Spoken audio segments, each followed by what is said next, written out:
안녕하세요. 재테크 공부하는 간호사 오늘의 케어노트입니다. 오늘은 재테크 얘기 앞서서 먼저 4월이기도 하기 때문에 신규 선생님들이 잘 적응하는 법에 대한 영상을 찍어보려고 해요. 저도 신규 시절에 좀 많이 힘들었었고 그랬는데 많이 늘었네 라는 칭찬 굉장히 많이 받았습니다. 그래서 이 꿀팁 모두 가져가셔서 여러분도 잘 적응하실 수 있길 바랍니다. 그럼 시작하겠습니다. 독립 전과 독립 후를 나눠서 설명해 드릴 건데요. 먼저 독립 전에 지켜야 할 첫 번째입니다.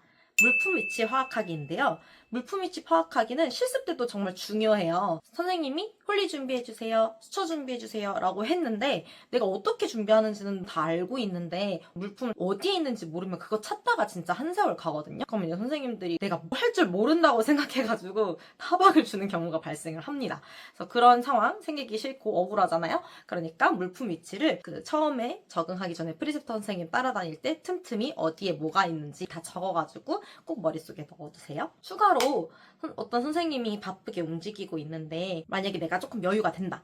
그래서 선생님이 필요한 물품을 내가 미리미리 갖다 드리면 얘 봐라 이러면서 예쁨 받을 수 있겠죠? 두 번째, 필요한 건 무조건 다 적으세요. 물론 신규 때는 잘 모를 수도 있고 기억이 잘 안 날 수도 있어요. 그래서 한두 번, 세 번 이렇게 계속 물어볼 수는 있지만 여유가 없으신 선생님들이 안 그래도 머릿속에 꽉 차 있는 상황에서 신규 선생님이 똑같은 질문을 두 번, 세 번 하면은 인내심의 여유가 그렇게 없는 선생님들이 많습니다. 그렇기 때문에 미리미리 적어두고 하나씩 하나씩 내 머릿속에 잘 넣어두셔야 돼요. 그리고 내가 이거를 물어보고 싶었는데 같은 케이스가 두 번 이상 나오지 않을 수도 있어요. 그래서 이런 부분은 내가 꼭 잘 챙겨야 한다. 그리고 부수적으로 내가 뭔가 열심히 말할 때마다 적고 있으면 프리셉터 선생님은 아 얘가 내 말에 경청을 잘 하는구나 라고 보통 생각을 하기 때문에 이미지에도 도움이 됩니다. 세 번째는 프리셉터 선생님의 관계와 가장 밀접한 중요도가 있는 건데요. 대답과 인사입니다. 인사는 당연히 모두가 잘 아실 거라고 생각하는데 이게 은근히 소홀한 경우가 많아요. 우리 학생 시절에 군기 같은 게 없으셨던 분들도 있겠지만 제가 하도 옛날 사람이라서 요즘은 있는지 없는지 잘 모르겠어요.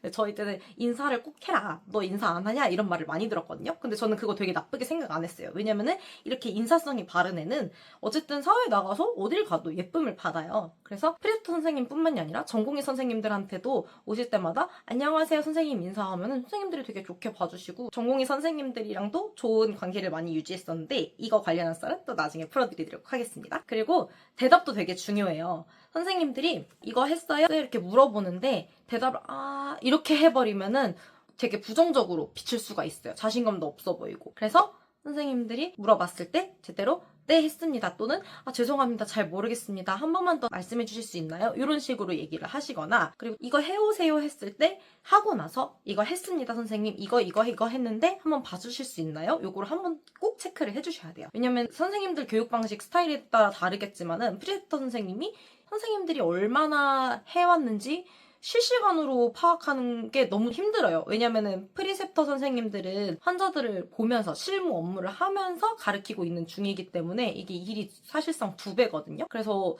선생님들이 제대로 했는지 안 했는지 못 봐주실 수도 있어요. 그러면 여러분 손해잖아요.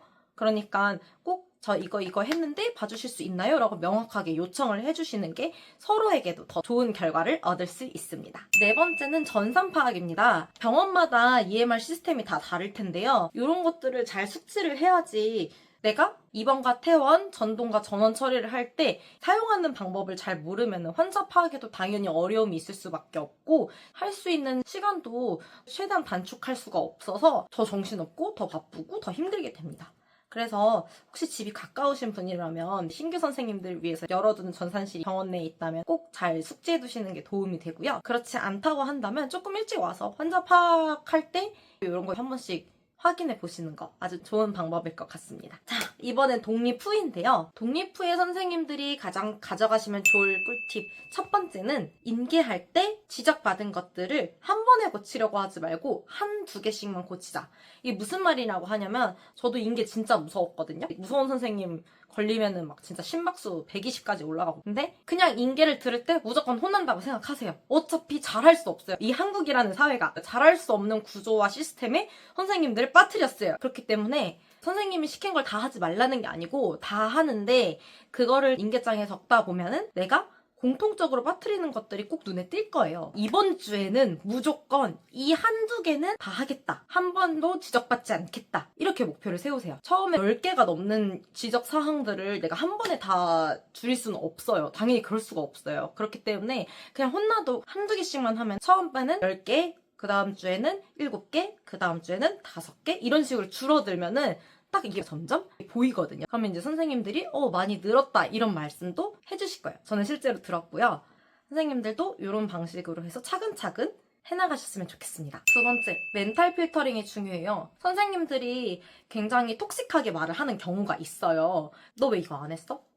이런 식으로 하실 때 되게 부정적으로 받아들이지 말고 한 귀로 듣고 한 귀로 흘리고 내가 뭘 해야 하는가에만 집중하세요. 선생님이 막 짜증내고 뭐하고 다 상관없고 그거는 내가 이거를 더 잘하길 바라시는구나로 퉁치시면 돼요. 그렇게 하셔야지 선생님들의 정신건강도 지키고 실제로도 그 선생님들이 바라는 건 여러분들이 더 잘하는 거예요. 생각보다 위에 연차 차이가 많이 안 나시는 선생님들도 계시기 때문에 그거를 예쁘게 표현하기에 마음의 여유가 없으신 선생님들이 다수입니다. 대부분 신규 뒤에는 중간 연차 짬을 때려버리거든요.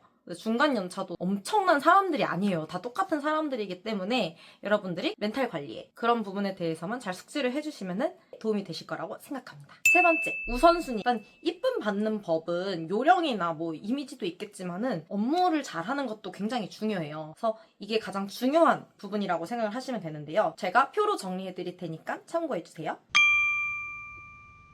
첫 번째는 바이탈이에요. 무조건 바이탈이 기본이고요. 바이탈이 과하게 흔들리면 반드시 먼저 그거를 교정을 하고 들어가야 돼요. 그렇기 때문에 항상 라운딩 하기 전에 미리미리 다 준비나 세팅들을 하는 것이 중요하고요. 다음에는 시간 제한이 있는 업무들을 우선으로 해야 돼요. 아이오 체크나 BST 같은 것들. 시간 내에 무조건 해가지고 루틴으로 노티를 해야 되는 것들이 생기는 사정은 무조건 바이탈 다음 우선순위로 해두셔야 합니다. 그 다음 뭐 오더대로 하거나 노티를 해가지고 추가적인 처치를 할 거 아니에요. 이때 인기장을 먼저 작성을 합니다. 저 같은 경우는 인기장을 먼저 빠르게 작성을 하고 액팅을 뛰러 나갔는데요. 이거 쓰는데 그렇게 시간 오래 안 걸리는데 나중에 액팅하고 쓰려고 그러면 머릿속에서 정리가 안 되거든요. 어떤 걸 먼저 했더라? 이렇기 때문에 저는 인계장을 먼저 알림장처럼 쓰고 그 다음에 액팅을 하고 마지막으로 기록을 합니다. 기록을 먼저 하게 되면 조금 더 상세하게 쓸 수는 있겠지만 나중에 인계 시간이 다 왔을 때 신규 선생님들 기준에서는 다 제대로 정리를 못할 확률이 크거든요. 선생님들이 인계장을 먼저 보고 환자 파악을 하는데 이게 안 되어 있으면 혼란이 올 수밖에 없어요. 그렇기 때문에 무조건 기록은 마지막에 하고 인계장을 먼저 쓰고 그 다음 액팅과 노티 동시에 수행들을 한 다음에 기록을 합니다. 자, 마지막으로 제가 지금까지 얘기했던 것들이 시간 투자들이 많이 들어가는 일이에요. 근데 이걸 아까워하지 않으셨으면 좋겠어요. 왜냐면은 내가 학창시절에 공부를 할 때도 어떤 학생들은 수업 시간에만 하거나 학원까지 가거나 예습과 복습을 집에서 추가로 따로 하는 친구들이 있었잖아요. 신규 선생님들은 공부를 못하는 사람의 시선으로 봐야 돼요. 그럼 내가 더 잘하려면 어떻게 해야 돼요? 남들보다 위에 있는 경력직 선생님들보다 더 잘하려면은 당연히 시간 투자를 해야 돼요. 내가 이거를 나는 시급도 안 받고 하는데 왜 해야 되냐라고 생각하지 마시고 나의 업무와 커리어를 조금 더 빠르게 더 높은 수준으로 발전하기 위한 투자라고 생각을 하셔야 돼요. 내가 공부를 더 못하니까 전교 1등까지는 아니어도 반에서 3등 안에 들려면은 학원도 다니고 숙제도 해야 되고 그 다음에 내가 혼자서 자습, 예습 복습도 꼭 해야 된다. 이걸 꼭 기억하셔야 돼요. 그렇게 하셔야지 내가 조금 더 나중에 다른 신규 선생님들보다 치고 올라오는 속도가 빠를 수 있다. 그래서 그만큼 조금 더 간호사 생활이 편하게 유지가 될 수 있다라는 기대를 가지고 시간 투자를 꼭 해주셨으면 좋겠습니다. 자, 이번 영상 잘 보셨나요? 저도 처음에